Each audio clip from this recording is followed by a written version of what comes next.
These are your interactions notes, your third set of notes for the unit, and we'll quickly start to talk about new vocab here. So right off the bat, remember that biotic and abiotic factors will both affect how individuals grow and adapt and survive and how populations adapt and respond to their environment.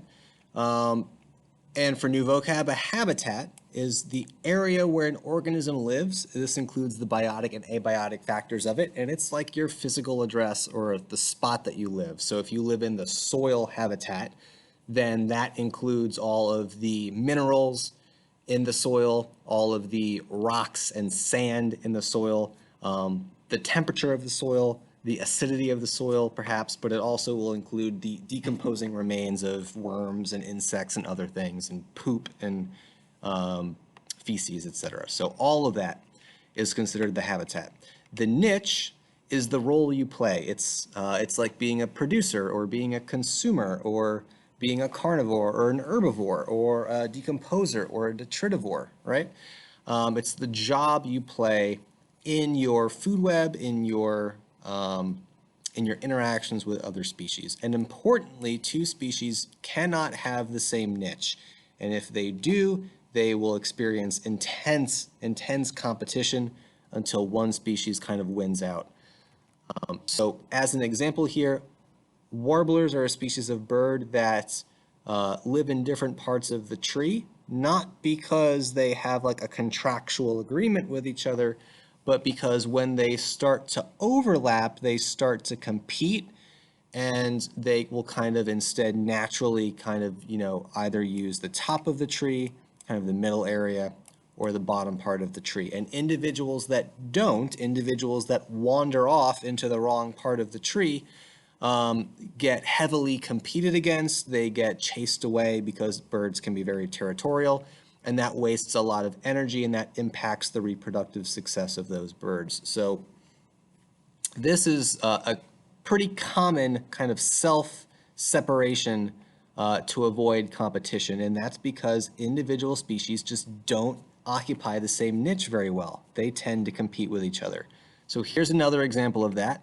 You've got two species of Paramecium. If they are grown separately, they both have this kind of idealized growth curve, which we'll talk more about growth curves later on in a different set of notes.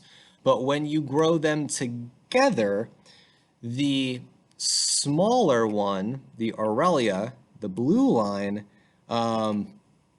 is what you're kind of expecting normally. And the red line, the caudatum, the larger Paramecium, actually gets outcompeted. Its population, about after day 5 here, starts to drop. And again, that's because you've got two Paramecium growing in the same area. They're trying to occupy both the same habitat and niche, and they can't do it. One gets outcompeted. This is called the competitive exclusion principle. One species will be outcompeted to the point that it is fully excluded from that area and excluded from that niche.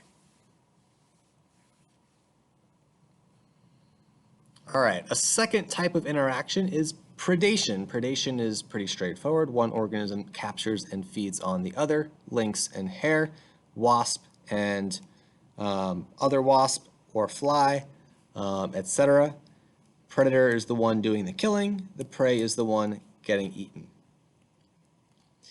The third interaction here is a symbiosis, and a symbiosis is a general term just saying that there's some kind of relationship, right?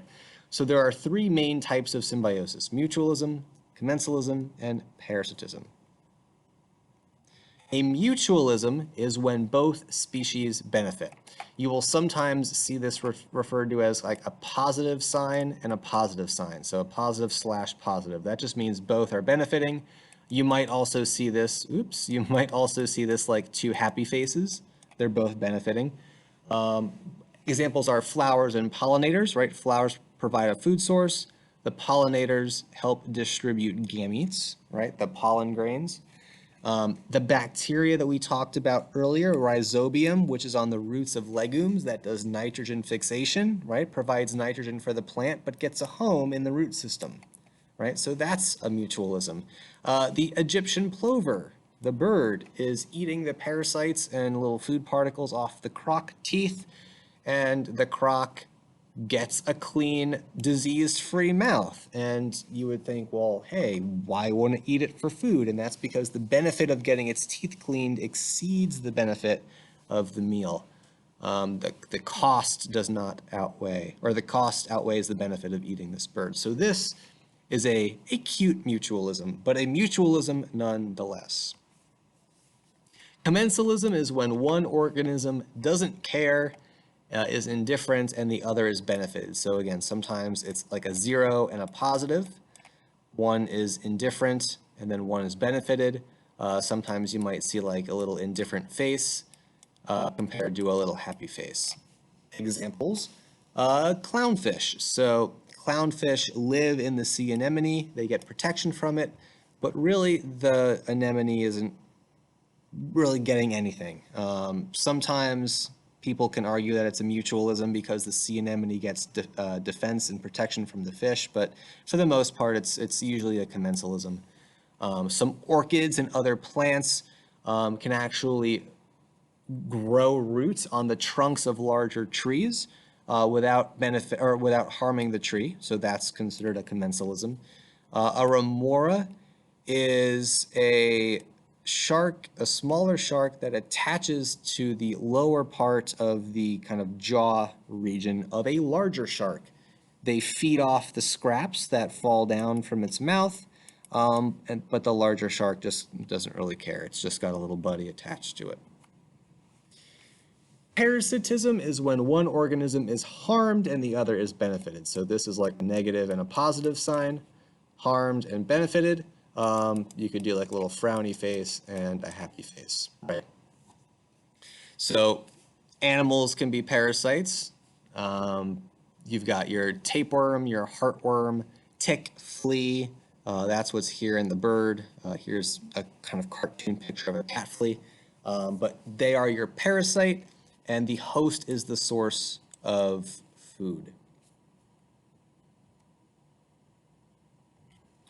The second part of the notes deal with succession. So this is like our fourth type of interaction over time called ecological succession. So over time, ecosystems will experience predictable changes in the primary producer plant life and photosynthetic organisms in an area, right?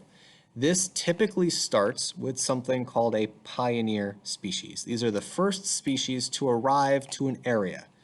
That area is usually barren. So when we talk about barren blank areas, we're talking about rocks, usually after a volcanic eruption, after the lava rock has cooled, the igneous rock has cooled. That is now an area where pioneer species can go and essentially colonize and settle. Again, usually lichen and mosses. These are species that have to tolerate extremes very well because there's no shade here, so you're directly exposed to sun. You're probably exposed to high winds potentially. There's no soil layer, so you can't have a root system. So you're usually relegated to things like lichen and mosses to start.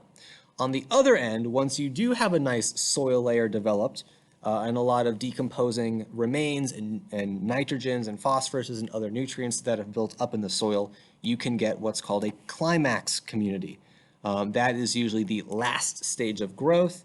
It's a stable community, meaning that it does not change unless there's some kind of catastrophic disturbance to the area that causes the area to get clear-cut or destroyed. So there's two types of succession. The first is primary, and primary occurs where no soil exists. So again, like our volcanic eruptions that we just talked about. Basically, you just have rock. Over time, what happens is the rock gets broken down because it's getting weathered by wind, by rain, by the thawing and freezing of ice. You have organisms that release acids and kind of break down the rock, and you start to very, very slowly build a soil layer where previously you had none. And again, your lichens and your moss are the first species, your pioneer species, to arrive at areas like this, right?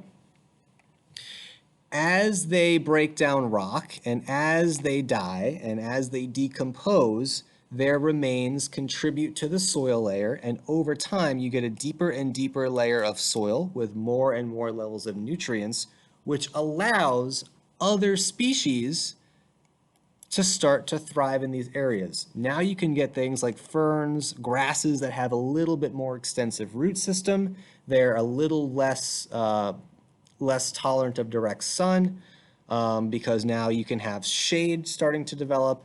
But basically, as you progress through your plant species, you are getting a more and more habitable environment, right? Early on, your mosses and your lichens were, again, they were exposed to direct sunlight. There probably was not a lot of water available. There's probably minimal soil available, if any, especially in primary succession. These are very extreme, unfriendly conditions that a lot of plants can't take advantage of. But by the time you're down here to your climax community, after a couple hundred years in this case, then you can have species that can tolerate more shade and species that can tolerate cooler temperatures because you're not exposed to direct sunlight, that can have more extensive root systems, et cetera, et cetera. So for our area, the climax community is actually an oak hickory forest. I mean, this is Oakton, right? So it's kind of an artifact of our climax community in the oak hickory, oak hickory forest. Secondary succession is the exact same process. The only difference here is that you do start with soil. So typically this is after a fire or humans have abandoned farming fields, etc. You're not destroying the soil layer and the soil is already present. This quickens the rate at which new species can come and settle in this area. You don't have to take decades and decades and hundreds of years potentially to build up a soil layer. You already have the soil and its associated nutrients, the nitrogens, the phosphorus, the potassium, the metallic ions, etc. Right? So this proceeds much quicker and is called secondary succession. So here's a quick example of this in Virginia. You might have a mature forest that gets clear cut for farmland, but then that gets abandoned. And then you've got no pioneer species, no lichens or mosses. You can just go straight to your grasses and your small shrubs because there's a soil layer already developed.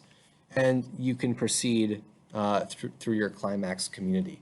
Depending on where you are, again, this is oak hickory for us, but if you're like out west, this might be more of your conifers, your needle-bearing trees. And it's different. For deserts, it's your cacti. For taiga, you don't get really past your small shrubs. And it's just different for each ecosystem. Each is going to have its own distinct and unique climax community. Lastly, we'll end with aquatic succession.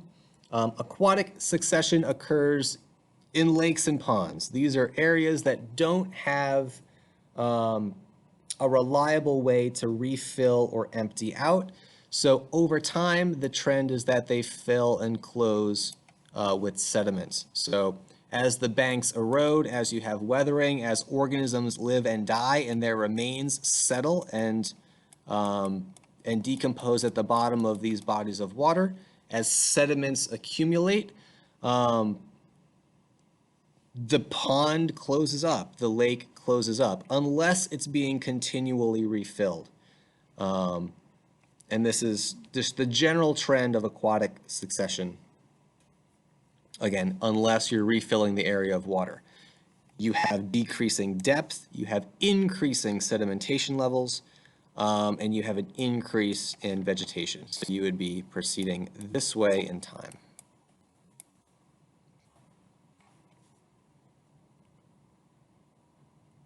And that's it. I hope this helped, and I'll see you later.